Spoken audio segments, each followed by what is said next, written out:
Bullet ट्रेनसाठी गुजरातच्या घशात घातली. हो, त्यांच्यासाठी घातली. तिथे एक मोठा मुस्लिम समाजाचा इस्तेमा झाला होता. आठवते? साबिर भाई आमचा मंत्री होता. साबिर भाई कोण होता? साबिर शेख कोण होता? तो पण शिवभक्त होता. आणि त्यांनी विनंती केली, बाळासाहेबांनी सांगितलं दिली कर, काय करायचं कर. लाखो मुस्लिम आले होते. आणि तेव्हा सरकार जरा थोडं घाबरलं होतं. आपलंच सरकार होतं. मुंबई पोलीस कमिशनर वगैरे सांगत होते की बाळासाहेब जरा तुम्ही त्या दिवसांमध्ये घरी नाही थांबलं तर बरं. तुला का नाही, इकडे लाखोच्या संख्येने मुसलमान येतील आणि तुमच्या घराच्या बाजूलाच आहे. तुला मग काय झालं, मी घरात राहणार, कोणी नाही येणार म्हणे माझ्या इकडे, काळजी करू नका, अजिबात करू नका. मी देशद्रोहांच्या विरुद्ध आहे, मुसलमानांच्या विरुद्ध नाहीये. आणि मुंबईमध्ये तो इस्तेमा व्यवस्थित पार पाडला. त्यावेळेला भारतीय जनता पक्ष आमच्या मांडीला मांडी लावून बसलाच होता ना. तर त्यावेळेला त्यांनी हिंदुत्व सोडलं होतं सत्तेसाठी. ही भूमिका स्वच्छ आहे. आज मी माझ्या भाषणाला पुढे जाण्याच्या आधी काल जसं आपल्या देशाचं एक काय त्याला म्हणायचं टेम्पररी अर्थसंकल्प मांडला निर्मला सीतारामनबाईंनी, त्याच्यावरती मी बोललोच. पण आज मुद्दामून मुंबई महापालिकेचा अर्थसंकल्प सादर केला. तुम्ही म्हणाला अहो तुम्ही म्हसळ्यामध्ये आलाय, श्रीवर्धन बद्दल बोला, म्हसळ्याबद्दल बोला, मुंबईबद्दल काय बोलता? नाही, मुंबई आपली राजधानी आहे, तुमची सुद्धा राजधानी आहे, माझ्या महाराष्ट्राची राजधानी आहे. जी हे लुटतायत, सगळं मुंबईचं ओरबाडून नेत आहेत, डायमंड मार्केट घेऊन गेले, मोठमोठे ऑफिसेस घेऊन गेले, सगळे उद्योग घेऊन जात आहेत.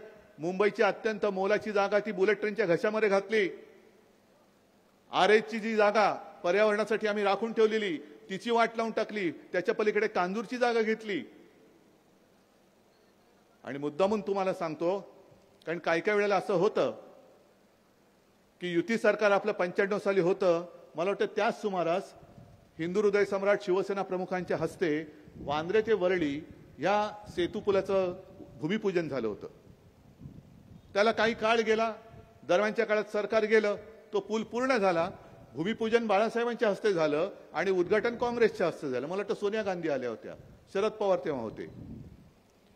आता सुद्धा एका गोष्टीचं मला समाधान आहे की ज्या एका स्वप्नाचं मी वचन दिलं होतं ते म्हणजे वरळी ते नरिमन पॉइंट ह्या सागरी महामार्गाचं किनारपट्टीचा जो मार्ग आहे त्याचं भूमिपूजन माझ्या हस्ते झालं होतं.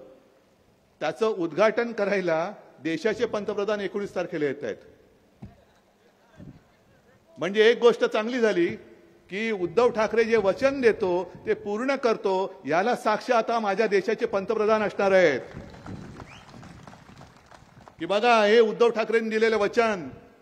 आणि कदाचित तो बोर्ड आता काढला असेल, कारण तो परवडणार नाही त्यांना कोणाच्या हस्ते भूमिपूजन झालं.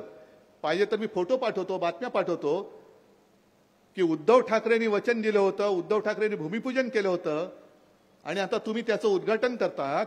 मला अभिमान आहे, मला आनंद आहे की माझ्या वचनाची पूर्ती पंतप्रधान करतायत. ह्याच्यामध्ये दिल्लीचं एका पैशाचं श्रेय नाही. हा सगळा जो काय मार्ग आहे तो मुंबई महापालिकेच्या कष्टाच्या पैशाने केलेला महामार्ग आहे. पण प्रधानमंत्रीजी तुम्ही मुंबईत येतात, तुमचं मी स्वागत करतो. पण आल्यानंतर तुम्ही तुमच्या बाजूला एक फूल दोन हात जे बसतील त्यांना विचारा जरा की अरे एवढं मोठं बढिया काम करोनाच्या काळात सुद्धा मुंबई महापालिकेने पूर्ण केलं. काय महापालिकेची ताकद आहे. तो मोठा ते मशीन आणलं होतं, त्याचं नाव आदित्यने ठेवलं होतं मावळा. त्यातनं तो टनेल पूर्ण केला, सगळं केलं. न थांबता न थकता करोना काळात सुद्धा रात्रंदिवस काम करून हे काम पूर्ण केलं. म्हणून निवडणुकीच्या आधी प्रधानमंत्रीजी तुम्हाला फीत कापण्याचं श्रेय मिळतंय. त्याचं धन्यवाद माझ्या मुंबई महापालिकेला द्या. आणि ज्यांचा काडीचाही संबंध नाही, असे एक फूल दोन हात जे तुमच्या बाजूला बसतात, एक पैशाचं त्यांचं योगदान नाही आणि श्रेय तर अजिबातच नाही. कल्पनाशक्ती त्यांची नाहीये, कल्पनाशक्ती ही आपली होती, आपली आहे. त्यांना सांगा अरे नालायकानो, तुम्ही करत तर काही नाही मुंबईसाठी, पण करोना काळात सुद्धा मुंबईने हे काम पूर्ण केलं. त्याच करोना काळामध्ये मुंबई महापालिकेने जे अपूर्व असं काही काम करून ठेवलेलं आहे, धारावी मॉडेल जगभरात प्रसिद्ध झालं, त्याचं श्रेय तुम्ही देत नाहीये. त्याच्यासाठी तुम्ही मुंबई महापालिकेला बदनाम करतात.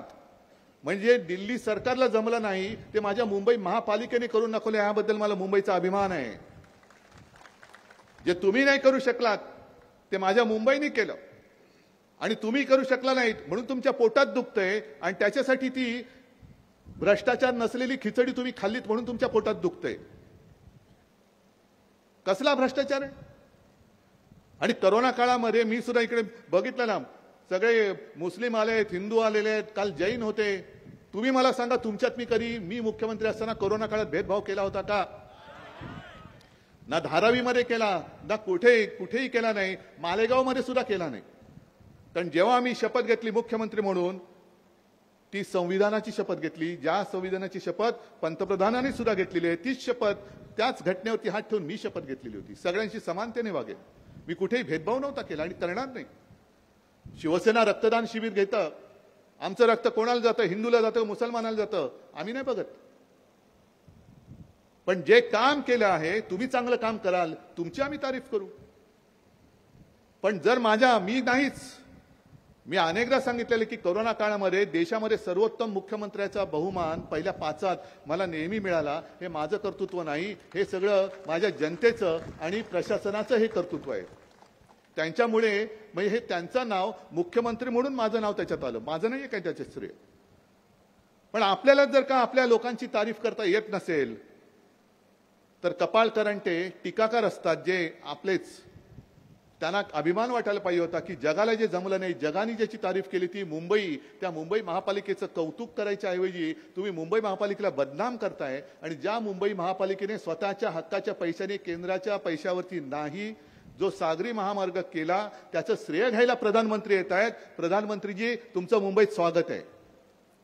फक्त आशा एक आहे, कारण गेल्या वर्षभरात मी तिकडे काही गेलेलो नव्हतो. निवडणुकीच्या साठी घाईगडबडीने हा अर्धवट तर तुम्ही ओपन नाही ना करत. म्हणजे एकच बाजू ओपन केली, कर दो का पूर्ण करताय? ते आता 19 तारखेला कळेल की पूर्ण ब्रिजचं उद्घाटन करताय, महामार्गाचं करताय, की अर्धवट घाईघाईने श्रेय घ्यायला करताय, ते कळेल. पण निदान एक गोष्ट नक्की की त्या निमित्ताने पंतप्रधानांना आपल्या मुंबईची ताकद काय ती कळेल, की मुंबई आपल्या ताकदीवरती काय करू शकते. ही मुंबईची ताकद आहे. बाकी सगळा आनंदी आनंदच आहे. इकडे आज मला आल्यानंतर जे गीते साहेब बोलले, त्यावेळेला जी पोटनिवडणूक झाली होती, मला खरंच तुमच्या सगळ्या श्रीवर्धनकरांचे आभार मानायचे, धन्यवाद द्यायचे. ते एवढ्यासाठी द्यायचे की त्यावेळेला मगाशी तुम्ही कोण काय बोलला त्याचं नाव, म्हणजे कळलं सगळ्यांना, त्याला शिवसेना प्रमुखाने लात मारून हाकलून दिला होता. तो गेला नव्हता, त्याला हाकला होता, गेट आउट. आणि काळ थोडासा विचित्र होता. एकामागोमाग एक पोटनिवडणुकीत आपण पराभव स्वीकारत होतो. श्रीवर्धनची पोटनिवडणूक आली, काय करायचं, कोण लढणार? मग आपले तुकाराम बुवा उभे राहिले आणि तुकाराम बुवांनी तुम्हाला सगळ्यांना सोबत घेऊन चमत्कार करून दाखवला. आणि ती आपली जी मालिका चालू होती ती त्यांनी खंडित केली. याच्यासाठी तुकारामजी, तुमचं आणि तुमच्या सगळ्या श्रीवर्धनकरांचं मी खास लाख तुम्हाला धन्यवाद देतोय. तेव्हाची परिस्थिती वेगळी होती, आताची परिस्थिती वेगळी आहे. आता नवगणे तुमची उमेदवारी मी बोलायची आणि जाहीरच झालेली आहे, त्याच्यामुळे मला पर्यायच नाहीये. हे नाही, पर्याय नाही, मी गमतीने बोललोय, पण त्यांना मी मनापासून शुभेच्छा दिलेल्या आहेत. आणि हा श्रीवर्धन माझा भगव्याचा हक्काचा बालेकिल्ला आहे, हक्काचा बालेकिल्ला आहे. बाकी घराणेशाहीबद्दल भास्करराव जे काय बॅटिंग करून गेलेत, आता मी वाट बघतोय घराणेशाहीला विरोध करणारे प्रधानमंत्री तटकरेंच्या घरातल्या किती लोकांना तिकीट देणार आहेत.